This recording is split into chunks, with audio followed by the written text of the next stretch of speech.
നിങ്ങൾ ആദ്യമായാണ് ഈ ചാനൽ കാണുന്നതെങ്കിൽ ഒന്ന് സബ്സ്ക്രൈബ് ചെയ്യൂ. പുതുപുത്തൻ വാർത്തകൾ ആദ്യമേ ലഭിക്കാൻ ബെൽ ബട്ടൺ ക്ലിക്ക് ചെയ്യാനും മറക്കരുത്. വിനോദയാത്ര കഴിഞ്ഞ് വീട്ടിലെത്തി വീട് തുറന്നപ്പോൾ വീട്ടുടമ അപരിചിതയായ യുവതിയെ വീട്ടിനുള്ളിൽ മരിച്ച നിലയിൽ കണ്ടെത്തി. പയ്യന്നൂരിലാണ് നാടിനു നടുക്കിയ സംഭവം നടന്നത്. കോരവയൽ സ്വദേശിനി ബെറ്റി എന്ന സ്ത്രീയുടെ വീട്ടിലാണ് മാതമംഗലം കോയിപ്പുറം സ്വദേശി അനിലയെ മരിച്ച നിലയിൽ കണ്ടെത്തിയത്.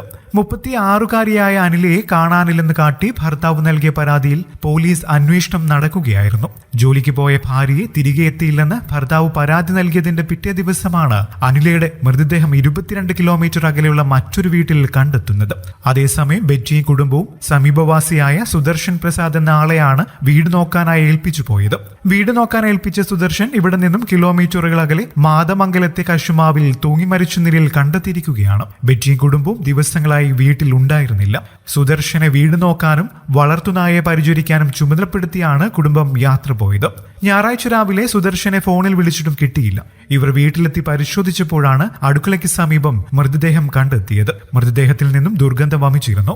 തുടർന്ന് പോലീസിനെ വിവരം അറിയിക്കുകയായിരുന്നു. കാണാതായ സുദർശനെ തിരക്കിപ്പോയപ്പോഴാണ് ഇയാളെ തൂങ്ങിയ നിലയിൽ കണ്ടെത്തിയത്. അനില എങ്ങനെയാണ് ഒരു പരിചയമില്ലാത്ത ബെറ്റിയുടെ വീട്ടിലെത്തിയത് എന്നതിലും അവ്യക്തത നിലനിൽക്കുകയാണ്.